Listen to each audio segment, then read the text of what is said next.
آج یہ ایمان ہم تک کیسے پہنچا؟ ہمیں اس ایمان کی حفاظت کرنی ہے جس کے لیے حضرت حمزہ نے جان دی ہے، حضرت سمیہ نے جان دی ہے، حضرت بلال جس کے لیے قربان ہوئے، جن کو ستایا گیا ہے، جن کے لیے بدر قائم ہوا، جس کی بنیاد پر احد ہوا، جس کی بنیاد پر حنین ہوا، جس کی بنیاد پر خندق کی لڑائی ہوئی، آقا کے دندان مبارک شہید ہو گئے.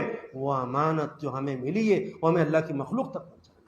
ہمیں نہیں چاہتا پیسہ، ہمیں ضرورت نہیں ہے، ہمیں گاؤں والے کچھ پیسہ نہ دے بالکل بھی. ہم بھوکے رہیں گے، ہم گلر کھائیں گے، ہم معمولی درجے کپڑے پہنیں گے، مگر اس کام کو پہنچائیں گے. ایک آیت نازل ہوئی، ایک مرتبہ ایسا ہوا مکہ المکرمہ کے حالات بڑے عجیب و غریب تھے، تو کچھ جگہ سے کچھ اونٹ آیا، ان پر غلے تھے، غلہ لگا ہوا تھا، 7-8 اونٹ کتنے اونٹ تھے آئے، تو صحابہ کرام کی توجہ گئی اس طرف، آقا کا دل بھی متوجہ ہوا، آسمان والوں کو برداشت نہیں ہوا، فرمایا لا تمدن عینیک الی ما متعنا به ازواجا من زہرۃ الحیاۃ الدنیا. محمد ان چیزوں کی طرف نگاہ اٹھا کر نہ دیکھیے. اور اس سے پہلے فرمایا وَلَقَدْ آتَيْنَاكَ سَبْعًا مِنَ الْمَثَانِي وَالْقُرْآنِ الْعَظِيمِ. محمد ہم نے آپ کو سورہ فاتحہ دی اور قرآن پاک عطا کی. یہ کیا چیزیں؟ یہ کچھ بھی نہیں ہے. نگاہ اٹھا کر نہیں. آقا کی تو کوئی بات تھی نہیں، امت کو تعلیم نہیں، امت کی اماموں کو بتانا تھا. تو ہمیں کام کرنا ہے. تنگی آئیں گی، فقر و فاقے آئیں گے، لوگ تمہارا مذاق بنائیں گے، مگر تمہیں کام کرنا ہے. تاکہ ایک حدیث ہے، اس میں فرمایا حدیث پاک میں لیس منا من لم یتغن بالقرآن. امام بغوی نے اس کو نقل کیا ہے اس حدیث کو. اس کے بہت سے مطلب ہیں. اس کا ایک مطلب یہ ہے جو آدمی قرآن پاک کو غنائیت کے ساتھ نہ پڑھے، جسے قرآن لوگ پڑھتے ہیں، وہ ہمیں سے نہیں. یعنی اس کا مطلب یہ ہوا کہ قرآن پاک کو صحیح پڑھنا چاہیے، اس پر محنت کرنی چاہیے. صحیح قرآن پاک پڑھنا بہت بڑی ذمہ داری ہے. اس سے لوگوں کو روشنی ملتی ہے، رہنمائی ملتی ہے. مگر سفیان ابن عیینہ نے اس کا ایک مطلب بیان کیا، فرمایا لیس منا من لم یتغن کا مطلب یہ ہے جس آدمی کے پاس قرآن پاک ہے وہ دنیا والوں سے بے نیاز نہ ہو جائے، ہم میں سے نہیں. میں کیوں دیکھوں کہ بھائی کولڑی کے ایک آدمی کا بڑا مکان، مجھے کیا مطلب ہے اس سے؟ کہ فلاں آدمی کے پاس کار ہے، مجھے کیا لینا ہے اس سے؟ ہمیں کیا لینا ہے اس چیز سے کہ فلاں آدمی کا بادام کا باغ ہے؟ ہمیں بے نیاز ہونا پڑے گا. لیس منا من لم یتغن بالقرآن. جو آدمی قرآن پاک کے ہوتے ہوئے دنیا سے بے نیاز نہ ہو، جو ہمیں سے نہیں. ہمیں نہیں دیکھنا کہ گاؤں کا مالدار آدمی فلاں یہ. ہمیں تو اپنا کام کرنا ہے، غریبوں میں، مزدوروں میں، تاجروں میں، دستکاروں میں، اسکول والوں میں کام کرنا ہے. ان کو ان تک اپنی بات پہنچانی ہے، ان پر پیغام پہنچانا ہے. وہ کیسے پہنچایا جائے گا؟ وہ آپ کو لوگ اللہ نے بہت بڑا فیلڈ دیا. شکایت کسی کی نہیں کرنی. آج کا مزاج کیا ہو گیا کہ یہ متولی صاحب نہیں مانتے ہیں، متولی کو امام صاحب نہیں مانتے ہیں، امام سے پوچھو مقتدی نہیں مانتے ہیں. ہر آج مدرسے میں پوچھا مدرسے کا نظام کیوں سے نہیں چل رہا؟ ذمہ دار کہے گا استاد کسی غرض کے نہیں. استاد سے پوچھو کیا ہے کہ بچے کسی کام کے نہیں. بچوں سے پوچھو کیا ہے کہ فلاں. کوئی آدمی ذمہ داری لینے کو تیار نہیں. مثلاً ذمہ داری کی ذمہ داری ہماری ہے. ایک بہت بڑے بزرگ گزرے ذوالنون وسیع رحمۃ اللہ علیہ، ان کے زمانے میں بارش نہیں ہوئی تو لوگوں نے حضرت دعا کر دو بارش ہو جائے. کہ بارش چاہتے ہو کہ اگر بارش چاہتے ہو تو اپنی بستی کے سب سے بڑے گنہگار آدمیوں کو بستی سے نکال دو. تو لوگوں نے بہت کیا اس کے بارے میں کہ میں تو گنہگار نہیں، آپ گنہگار ہوں، اس طرح کی باتیں کی. حضرت نے فرمایا تم گنہگار نہیں، گنہگار میں ہوں، اور بستی چھوڑ کر چل دی. حضرت اقدس تھانوی رحمۃ اللہ لکھتے ہیں جیسے بستی چھوڑ کر چلے اللہ کو ان کی تواضع اتنی پسند آئی کہ اللہ نے بارش برسانی شروع کر دی. تو ماحول کا گلا نہیں کرنا ہے ہمیں. کسی جو کہہ رہا ہے اس کے لیے دعا مانگنی. لوگ پوچھتے مولوی صاحب بعد میں کھانا میٹھا کھانا سنت ہے یا نمکا کھانا سنت ہے؟ میں کہتا ہوں کہ سنت یہ ہے جو آپ کو ستائے نا آپ اس کے لیے دعا کرو. بتاؤ آپ کو جس نے تکلیف پہنچائی ہے آپ اس کی تکلیف کا ذکر نہ کریں.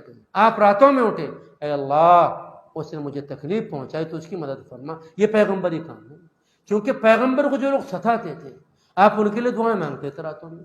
ایک شاعر کا شعر ہے طائف میں مقدس خون ٹپکا مکے میں کبھی پتھر کھائے بس ایک تڑپ تھی کیسی تڑپ انسان ہدایت پا جائے. دنوں میں وہ حال تھا اور راتوں میں پیغمبر ہوتے اور دعائیں مانگتے تھے ان لوگوں کے لیے. رو رو کر دعائیں کرتے تھے. ابو جہل کو آپ نے ایک مرتبہ دعوت نہیں دی یا 2 مرتبہ 3 مرتبہ 4 مرتبہ 500 مرتبہ 1000 مرتبہ 2000 مرتبہ 2500 مرتبہ پوری 3000 مرتبہ دعوت دی. 3000 مرتبہ دعوت دی فرعون اس کو ابو جہل کو. ایک مرتبہ رات میں بہت سخت بارش ہو رہی تھی، بڑا عجیب ماحول تھا اور پورا مکہ اپنے گھروں میں بیٹھا ہوا تھا. بات بجلی تھی، آندھی تھی، کوئی باہر نکلنے کو تیار نہیں تھا. آقا اٹھے کہ ابو جہل جس نے کتنا ستایا تھا آپ کو، آج اس کے گھر جاؤں، ہو سکتا ہے کہ کچھ بات وہ قبول کر لے۔ نکلنا دو بھر تھا، مشکل تھا، پہنچے، کنڈی کھٹکھٹائی۔ ابو جہل نے کہا آج میرے گھر جو آیا ہے آج میں اس کی پوری مدد کروں۔ ایسے وقت میں کوئی بہت بڑا ضرورت مند آ سکتا ہے۔ کنڈی کھولی، دیکھا آقا تشریف فرمائے۔ پوچھا کیوں محمد ابن عبداللہ کیوں آیا؟ جو تمہارا مقصد میں پورا کروں گا۔ فرمایا ابو جہل اس لیے آیا ہے کہ تم ایمان قبول کر لو، تم لا الہ الا اللہ پڑھو، تم کامیاب ہو جاؤ گے۔ ابو جہل نے کہا میں بات نہیں مان سکتا۔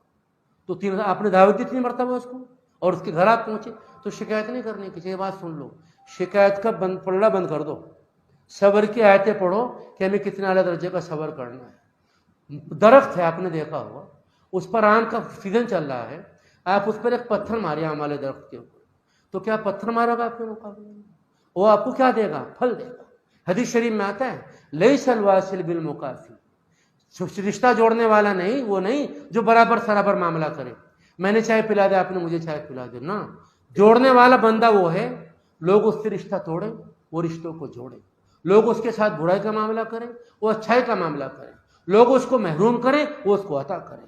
تو ہمیں چیزیں اپنے اندر پیدا کرنی کہ ہمیں کام کرنا۔ آپ دیکھو بات دور سے غیر کیسے کام کرتے ہیں، آپ دیکھ لو جو ہماری محنتیں تھی، جو لوگوں نے کبھی ہم نے کام کیا تھا، کام کرتے کام کرنا پتہ بھی نہیں لگتا ہے، کام کر کر چلا گیا۔ میں ابھی چندی گڑھ گیا، ایک صاحب بیمار تھے، ہمارے ایک دوست، ان کے وہ بچے میں گیا وہاں پر، میں آدھ گھنٹہ وہاں پر رہا، 1 گھنٹہ۔ ایک صاحب کیلے بانٹنے والا آ گیا، ایک صاحب ٹھنڈے بانٹنے والا آ گیا، ایک صاحب کھانا بانٹنے والا آ گیا، یعنی اس طریقے انہوں نے کام کیا، لوگوں کو بتایا کہ دیکھو ہمارا عمل کیا ہے، ہم کیسے کام کرتے ہیں۔ تو بھائی ہمیں یہ نہیں کرنا ہے، سب جھیلنا اپنے اوپر اور کام کرنا ہے، اور اپنے بچوں کو ائمہ بنانا ہے، ڈاکٹر نہیں۔ میں مخالف نہیں کرتا ڈاکٹروں کی، ڈاکٹر ہونے چاہیے۔ میں مدرسے میں رہتا ہوں، وہاں پہ بہت بچے ڈاکٹر ہیں، ایسے کوئی میرے خیال میں 50 بچے 60 علی گڑھ یونیورسٹی میں ہیں، مگر اپنے بچوں ڈاکٹر امامت کون کرے گا؟ امام کا بچہ امام ہونا چاہیے۔ اگر آپ کا بچہ امام نہیں، آپ نے کچھ نہیں کیا ہے، آپ نے یہ میرا بچہ فلاں جگہ جائے گا اور جاب کرے گا، یہ کرے گا، چھوڑو ایک طرف۔ میں غریب گھر کا بچہ ہوں، میرے والد صاحب مزدور، آج بھی مزدوری کرتے ہیں، میرا گاؤں گدر ہیڑی، میرے بزرگوں نے مجھے سلائن میں ڈالا، میں کس طرح، ہمارے گاؤں میں مسجد نہیں اب تک بھی، آپ علاقے وہ لوگ جانتے ہیں، ابھی ایک ٹھکانہ کیا تھا، ہم لوگوں نے کرا تھا، اللہ نے ہمارا ہاتھوں چاہیے، میں اس لائن میں آیا، اللہ نے ہمارے کو کس چیز کی کمی رکھی ہے؟ یہ آپ کے پاس کون سی چیز کی کمی ہے؟ دنیا کو کون سا مالدار ہو جو آپ سچی چیز کھا رہا ہے، آپ سچے کپڑے پہن رہا ہے؟ کوئی نہیں آپ کا مقابلہ نہیں کر سکتا ہے۔ اس لیے اسی ماحول میں رہنا ہے اور اپنے بچوں کو اس لائن سے چھوڑنا، تعریف کرنی، ماشاءاللہ بہت اچھا کام ہے ملک کا بھائی، اس کی بڑی برکتیں ہیں بھائی، اور اپنے علاقوں میں کام کرنا۔ کیا کام کرنا بھائی؟ سب سے پہلا کام یہ ہے کہ جو دعائیں ہیں صبح و شام کی، ان کو عربی میں یاد کریں آپ لوگ، آپ ان کو پڑھیں، ان کے مطالب آپ سمجھیں۔ ایک کتاب ہمارے مولانا شیخ عاقل صاحب کی بیان الدعا، چھوٹی سی کتاب ہے، اگر امام چاہے اس کتاب کو 2 مہینے میں یاد کر سکتا ہے، اور اتنی اہم دعائیں ہیں، استغفار شروع میں 10، پھر صبح و شام کی دعائیں ہیں، پھر نماز کے بعد کی دعائیں ہیں، آخر میں منزل ہے، درود شریف ہے، اور وقتی بہت سی دعائیں ہیں۔ دعائیں کا اہتمام کریں، کوئی کام آپ بغیر دعا کے نہ کریں۔ کسی نے آپ کو کوئی جزا کر دی، اس سے کو جزاک اللہ، تاکہ وہ سیکھے۔ آپ کو بھلے اگر آپ کہنا بھی نہیں چاہتے، آپ کو جزاک اللہ کہیں۔ آپ کو کوئی گھر میں آپ کو کوئی کام ہوا، آپ لوگوں کے سامنے کہیں انا للہ و انا الیہ راجعون، اچھی خبر آپ نے سنی، آپ کو ماشاء اللہ الحمدللہ۔ آپ زینے پر چڑھ رہے ہیں، کہو اللہ اکبر، آپ نیچے اتر رہے ہیں، کہو سبحان اللہ۔ شام ہوئی، آپ کو بسم اللہ الذی لا یضر مع اسمہ شیء فی الارض ولا فی السماء وهو السمیع العلیم۔ آپ کسی بیمار کے پاس گئے تو دعا پڑھو الحمدللہ الذی عافانی مما ابتلاک بہ وفضلنی علی کثیر ممن خلق تفضیلا۔ آپ سواری پر سوار ہوتے ہیں، کہو بسم اللہ توکلت علی اللہ لا حول ولا قوت الا باللہ اللہم انا نسألک فی سفرنا ھذا البر والتقوی۔ آپ کار میں بیٹھ گئے، کہو سبحان الذی سخر لنا، سبحان اللہ الحمدللہ الحمدللہ اللہ اکبر اللہ اکبر۔ کھانا آپ کے سامنے آیا، ہاتھ دھو لو، بسم اللہ الرحمن الرحیم، بسم اللہ پڑھو۔ تو میں عرض کرنا چاہتا ہوں دعاؤں کا اہتمام کرو۔ اگر ہم لوگ دعاؤں کے اہتمام پر آ گئے تو ہماری آدھے زیادہ پریشانی ختم ہو جائے گی۔ دعاؤں میں تمام کی تمام چیزیں ہم دعائیں نہیں پڑھتے ہیں، صبح ہمیں اذان کے بعد کی دعائیں نہیں پڑھتے ہیں، اذان اتنا اہم کام ہے، اگر آپ اذان سمجھ لیں، اتنا بڑا انقلاب ہے اذان کا کہ کسی کے پاس یہ نظام نہیں ہے۔ دنیا کا کوئی نظام اذان جیسا عطیہ نہیں دے سکتا جو اسلام نے عطا کیا ہے۔ اگر آپ اذان کے کلمات سنیں، کوئی صحیح طور پر پڑھ رہا ہے اس کا جواب دیں، اور آپ اس کے بعد دعا پڑھیں اللہم رب ہذہ الدعوۃ التامہ، اور بیچ میں آپ یہ پڑھیں کیا کہتے ہیں اس کو، رضیت باللہ ربا اشہد ان لا الہ الا اللہ، تو 3 انعام ہیں، مغفرت، جنت کا وعدہ، اور نبی پاک صلی اللہ علیہ وسلم کی شفاعت ہے۔ اذان ہو رہی ہے تو پورے آپ اس کو سمجھیں، اور آپ اس کی اذان کے بعد کی دعا پڑھیں، گھر آئیں تو گھر بھی پڑھیں، یعنی کہ مسجد میں تو پڑھ رہے گھر نہیں پڑھ رہے، ان دعاؤں کا پورا اہتمام کریں، پوری دعائیں سیکھیں آپ کو۔ اور بھی سب لوگ تسبیح لے لیں، کوئی نہ شرمائے اس سے، تسبیح کا بہت عمل دخل ہے۔ آپ فجر کے بعد، آپ کیا کہتے ہیں عصر کے بعد سبحان اللہ، کیا کہتے درود شریف، پہلا کلمہ، تیسرا کلمہ استغفار۔ جب امام تسبیح لے گا تو لوگ لیں گے یہ امام صاحب نے تسبیح لے رکھی ہے، لوگ تسبیح، ہم کیا ہیں تو جوان، ابھی تو ہماری 22 سال عمر ہے، تسبیح بوڑھے لوگ رکھتے ہیں، اور ابھی معلوم نہیں انتقال کس سے کب ہو جائے۔ تسبیح پڑھنے کا پورا اہتمام کرو، اس سے کہیں تک غافل نہ رہو، تسبیح پڑھو، درود شریف، پہلا کلمہ، تیسرا کلمہ استغفار، اس کا اہتمام کرو۔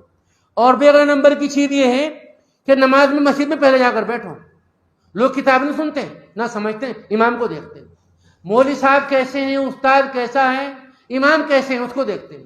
اذان ہو گئی تو اذان ہوتا ہے مسجد میں آؤ، کیا کر رہے ہو حجرے میں بیٹھے ہو بھائی، حجرے میں آپ پورے دن رہتے، لوگ آئیں گے، آدمی لوگوں کے پہنچنے سے پہلے امام مصلی وہاں بیٹھا ہو سامنے، قرآن پاک پڑھ رہا ہو، قرآن پاک کی تلاوت کرتا ہو، تسبیح لیے بیٹھا ہو، کچھ نہ پڑھتا ایسے بیٹھا ہو۔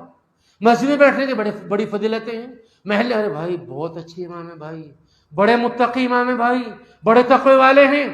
اگر لوگوں میں آپ کے تعارف ہوگا آپ تقوی والے ہیں تو ساری چیزیں آپ کے گھر پر آئیں گی۔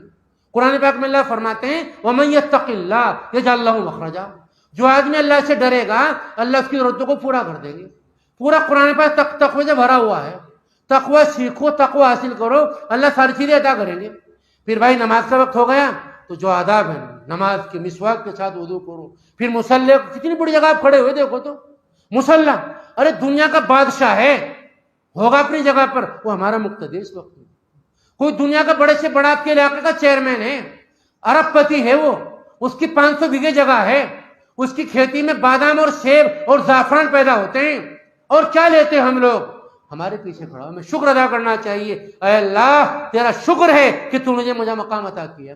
پھر نماز کے جو آداب ہیں بھائی جیسے پڑھنی چاہیے وہ بتائے نہیں جا سکتے ہیں، کتابوں میں لکھے ہوئے، مسائل امامت ہیں، مسائل نماز ہیں، مسائل سجدہ سہو ہے، مسائل رمضان ہیں، مسائل اعتکاف ہے، مسائل سب چیزوں کے ہیں، آپ ان کو لائیں اور نماز پھر اس کے ساتھ پڑھائیں۔ آپ جو نماز آئی حدیث اور قرآن پاک میں، اب نماز ہو گئی پوری، اب کا بِاجْمَعِينَ بِرَحْمَتِكَ يَا أَرْحَمَ الرَّاحِمِينَ نہیں، آپ کو بیٹھنا وہاں مصلی پر۔ حدیث شریف میں آتا ہے کہ ہر فرض نماز کے بعد 33 مرتبہ سبحان اللہ، 33 مرتبہ الحمدللہ، 34 مرتبہ اللہ اکبر ہے۔ آپ کچھ نہیں پڑھ سکتے، اگر پڑھنے سے آپ کو دعائیں کہ نماز کے بعد کی بہت سی دعائیں ہیں، آپ ان کو پڑھیں، یاد کریں ان دعاؤں کو۔ اور جو میں نے، اگر آپ یہ بھی نہیں پڑھتے ہیں آپ فوراً نہ اٹھیں۔ یہ کیا طریقہ ہے بھائی کہ آدمی موبائل سنتے سنتے گیا مصلی پر، اللہ اکبر، پھر نکلا، پھر موبائل دیکھ رہے، کیا ہے موبائل، یہ بربادی، یہ موبائل تباہی ہماری، ہم اس سے کچھ فائدہ نہیں اٹھاتے۔